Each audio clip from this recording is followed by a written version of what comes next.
We're looking at Mark 9:29, which in the King James Version says, "And he said unto them, This kind can come forth by nothing but prayer and fasting." I want to talk to you with this thought in mind.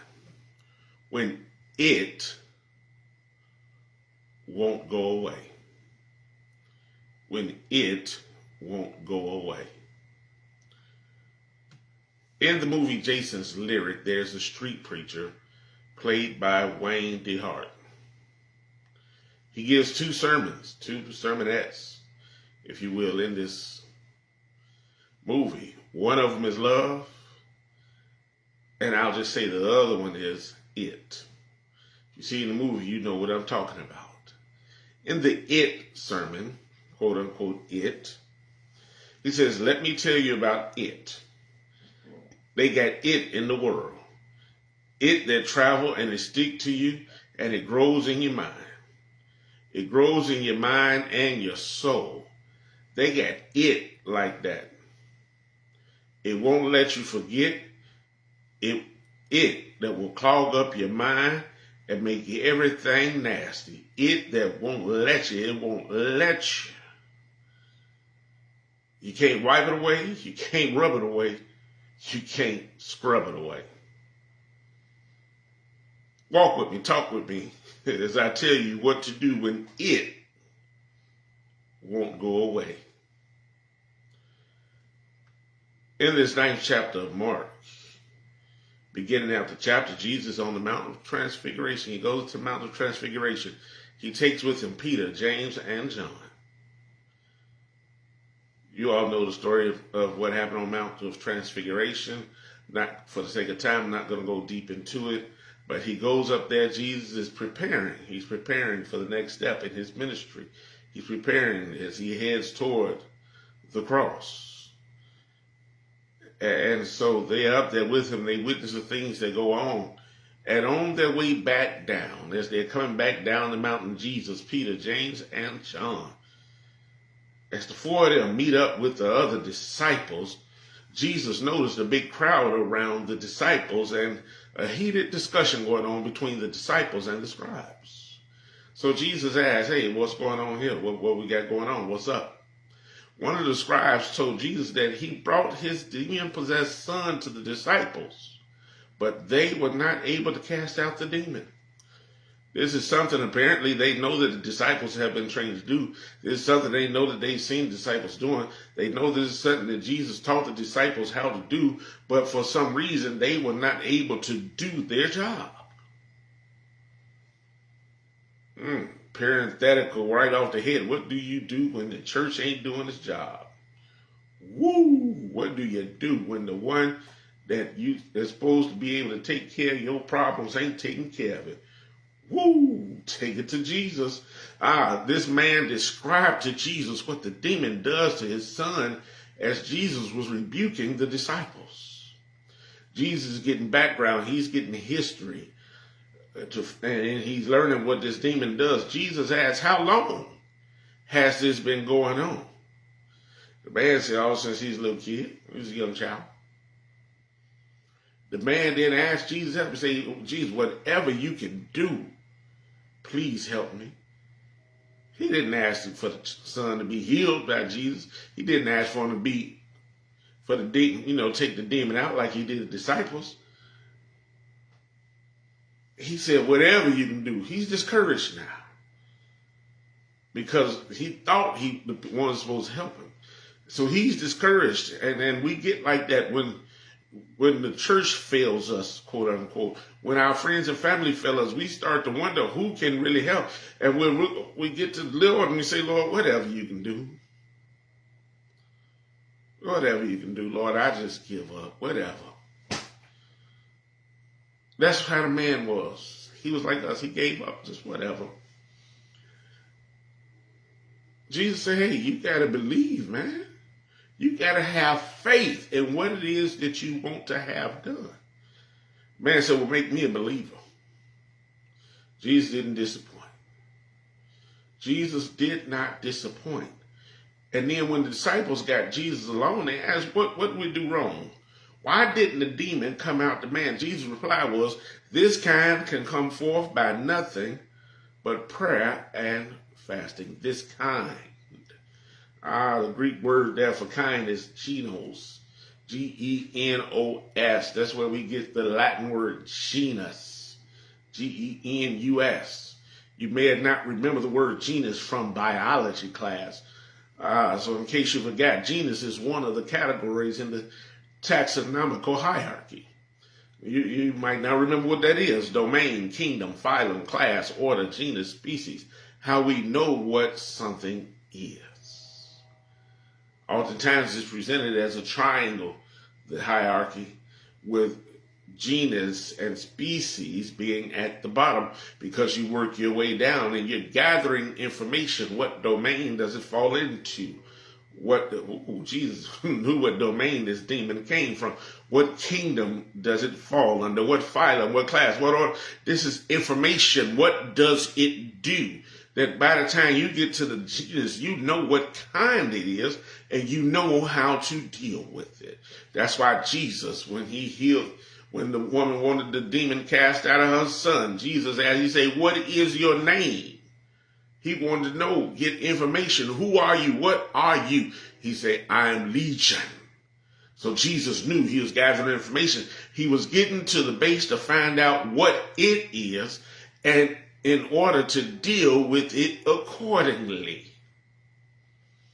My brothers and sisters, I came to tell you this morning that you can't deal with every single thing the same way. You can't deal with every demon the same way. All the it in your life that you're facing, all the it you will come across in life, you can't deal with it the same way. Some it, you gonna have to find out what it is at its base and deal with it accordingly.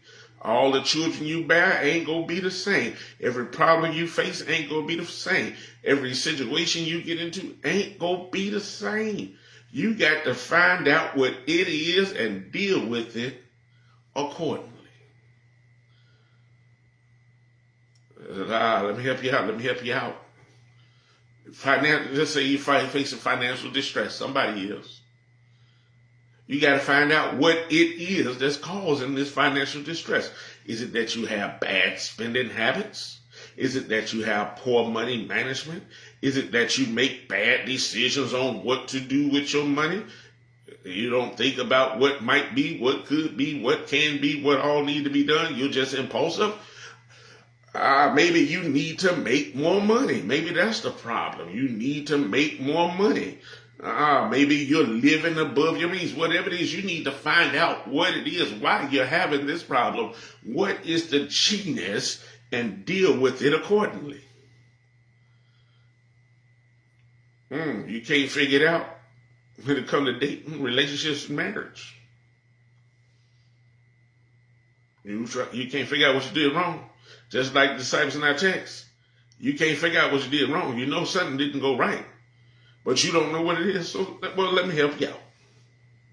Maybe you're making bad choices. We'll just give you some ideas, some suggestions of what it may be. Maybe you're looking for love in the wrong places. Maybe you're looking for the wrong thing. I don't know. I'm just throwing some stuff out there. You tell you. Don't tell me. You tell you. Maybe it is. It's, you thinking with the wrong head. Men and women. I'm going to leave that alone. Or maybe it's a you problem, because you are the common denominator in it all. In order to get it right, you're going to need to get down to the genus. You're going to need to get down to the base. You need to get to finding out what it is and deal with it accordingly. Your prayer life ain't right. Just throwing it out there to saying, maybe your prayer life ain't right. You trying to figure it out. Maybe church is just a hangout. That's friends and family. I go there just more friends and family at. Maybe you're being malnourished. You think you're being fed. You think you're getting good stuff where you're at because, hey, it's catchy. They got a lot of catchphrases. There's a lot of hype to it. But is it nourishing you? Is it strengthening you? Or is it just giving you some fast food? Is it giving you McDonald's?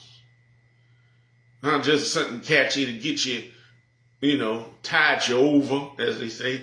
But now you ain't, once you, it wears off, you ain't got nothing still with you. Perhaps you just where you at because you're comfortable. And that's why your prayer life ain't right, because you somewhere because of comfortability. I'm just comfortable here. I've been here all my life, and I don't know where else would I go. Why would I go somewhere else and start all over? Comfortable.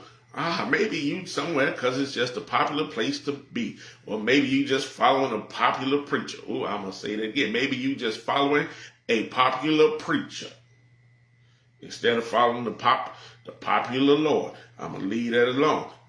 Maybe that's what it is why your prayer life ain't right. Perhaps there's some type of fear going on. You're afraid to move on into something. That's why, when Jesus gave the parable, the sower and the seeds, and he said some fell on stony ground, some fell on good ground. He talked about the different ground that it fell on. Well, the reason why that word got in, but it didn't stay, was fear. See, when you got fear, you can take that word in, but you won't hold on to it because you're scared of what might happen. Maybe your prayer life ain't right because you're angry. You're angry about something happened. You got church hurt. You got church people hurt. Something happened that's keeping you away from the word. Or maybe you just don't feel like you can be vulnerable with the Lord. I don't know. I'm just throwing it out there what it could be. But in order to fix it, in order to get it right, in order to heal, you got to find out what it is at the base in order to get your prayer life out of that tizzy. And you got to deal with it accordingly. But then sometimes, my brothers and sisters, acting accordingly, I want you to know, will require you to fast and pray.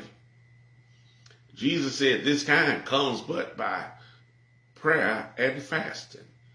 Sometimes you got to fast and pray. Come on, walk a little further with me. I'm on my way home. Walk a little further with me on this fasting and praying. We go back through these scenarios. Facing financial distress, you need to fast and pray. Maybe you need to fast from them bad spending habits. Maybe you need to fast. You know you can't manage money good. You need to fast from that mismanagement and learn how to manage your money. You need to fast from them bad decisions you're making that's got you robbing Peter to pay Paul. I'm just saying, maybe, you need to make more money, so you need to fast from that dead-end job that ain't making you what you need to make to do what you want to do. Sometimes you got to step out of what you're comfortable with. You got to move on from the job that you're comfortable with in order to get to where you want to be. You got to fast from it. Yeah, sometimes I'm just saying. No, you like that job, but if that job ain't doing what you need to do, or maybe you just living above your means, You need to fast from living above your means.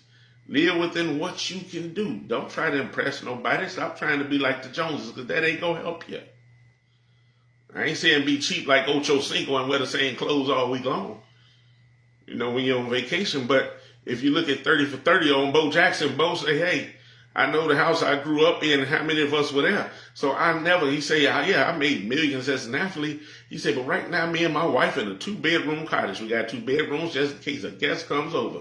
Why do you need to be lavish when you can't afford lavish? Their dating, their marriage, their relationship. Maybe you need to fast from them bad choices you're making. Maybe you need to fast from wanting somebody so bad that you take anybody to come along. You just want to be loved. You out there singing like you part of the main ingredient, talking about, I just don't want to be lonely. Yeah, sometimes it ain't being lonely. It's called being alone. And sometimes it's better to be alone than to be stressed. Sometimes it's better to be alone than be into toxicity. Sometimes it's better to be alone until you can get you together. Because maybe you the common denominator in this. You are the common denominator, so maybe it ain't a them, it's a you. And you need to find out what's going on with you and get you together in order to be able to make that dating situation, that relationship situation, that marriage work. Maybe it's you. All right, let me give you a little tip that can help with the finances. If it is you or whatever it is, maybe we need to step back for a minute until you can get it together. Because dating will lead to financial distress, especially if you the one paying. A lot of times that man, morning tree, how you doing? Sometimes it's you. And it's costing money. It's costing time, which is money. And then prayer life. Maybe you need to fast from going to churches that you just hanging out at. Maybe you need to fast from churches that just got catchphrases. You maybe need to fast from your comfort zone, popularity, whatever it is. You need to find out what it is and fast from it and pray on it. Reason why Jesus said fast and pray is because fasting calls for a total reliance on God. When you let go of what you think you need, you have to rely on God. That's why they fasted in the Bible. Yeah, they fasted, they didn't eat. We fast from things nowadays, or we fast at certain hours a day. That's because we need to learn to be totally reliant on God for what it is that we need. And I find it funny that people, y'all, I'm going to tell you all about fasting. I'm just keeping it real. I find it funny that people have no problem fasting when the doctor says, I need you to fast for this procedure. See, when he's doing a procedure, either he's taking something away from you or he's putting something into you. Come on, somebody. But when God says he needs you to fast, now you got a problem. Well, he's trying to do a procedure. He's either trying to take something away or put something into you. In order for him to complete the procedure successfully, he needs you to fast. And when you fast, don't forget to pray. Because prayer is the thing that will keep you strong. If you ever had to fast for a procedure, you had to fast because you had to do lab work, and so you had to fast, and that appointment is not first thing in the morning. That procedure is not first thing in the morning. You know what it's like to be hungry. You know what it's like to start to feel weak. But prayer is that thing that will keep you strong, because true prayer, I'm going to say true prayer is not a monologue. See, we like to say we pray and we just talk to God. But prayer, in all truthfulness, is a dialogue with God. You talk to him, you listen to him. The late Reverend Charles Stanley, they tell the story that when he prayed, you would often hear him just sit there and say, when he got done. Because he would sit and meditate and listen for what the Lord is telling him. I started off telling y'all about it. In the movie Jason's Lyric, It. I'm not going to say the word. The street preacher said, let me tell you about it. They got it in the world. It that'll travel with you, and it'll stick to you, and it'll grow in your mind. It grows in your mind and in your soul. They got it like that. It won't let you forget. It'll clog up your mind and make everything nasty. It won't let you. You can't wipe it away. You can't rub it away. You can't scrub it away. There's some it, y'all. I don't know what it you dealing with today, but there's some it in your life. And maybe you tried to work it out and it ain't happening. You tried to figure out what it is and fix the problem. You tried fasting and praying, but can I suggest one more thing that's in our text? Can I suggest one more thing? And I'm going to get out of here. Turn it over to the Lord. Turn it over to the Lord. When the disciples tried all they could and it didn't work. And Jesus told them, well, this kind comes fasting and praying later on. But in between those two, when the man gave his son over to the Lord, he healed that young man. He cast a demon out of that young man. Sometimes you just got to take stuff to the Lord and say, here, Lord, do your thing. Charles Hayes and Cosmopolitan Church had a song that said, sometimes I try. Lord knows I try and things go wrong. And I can't see why. It says, let me tell you the next thing I do. Lord, here it is. I'm giving it to you. I turn it over to the Lord.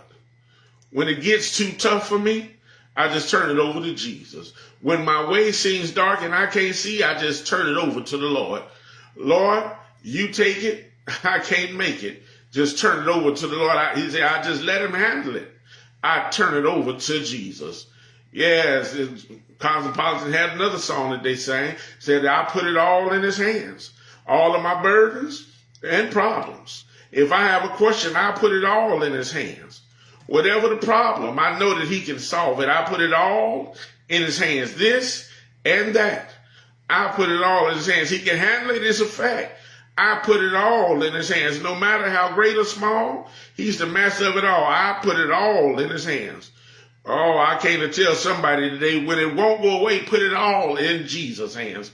When it won't go away, when you can't wipe it away, rub it away, scrub it away, put it all in the Lord's hands. Just give it over to the Lord. Because when you give it over to the Lord, well, he can fix that thing like you never thought he was. Because if you look back in Mark 9 and you read through there, you see that when he cast a demon out, this demon, he found out what the demon did. The demon would render the boy dumb. Not stupid, but dumb, as in he couldn't speak. He couldn't talk. He couldn't hear. He would get deaf and dumb. And would throw him all around and tear him all apart, do all kind of stuff with him.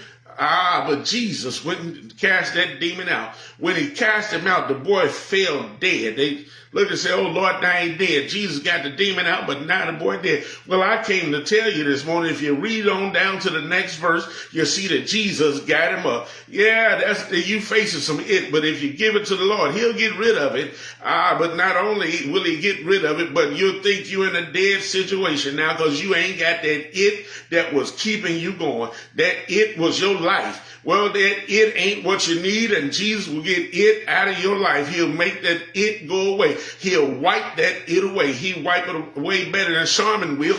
Not only will he wipe it away, but he'll give new life to your life. He'll give new life to your situation. He'll raise you up. He'll give you life, and you can run on and tell everybody what it is the Lord has done for you. I know I can do that because I know I've had some it in my life. I had to get out of some stuff. I had to get away from some stuff. I had to get rid of some stuff. The Lord had to cast some stuff out from me that I thought I needed in my life. And I didn't know how I'd make it. I can even tell y'all that one time when I got away from it, I didn't think I could make it any further. I thought life was over, and I thought about ending life. But the Lord gave me new life. I come to tell somebody this morning that he'll remove your it and give you new life. Just turn it over to him. When it won't go away, you go ahead and put the SH in front of it. Give it to the Lord. He knows what to do with it. Better than streets and sand.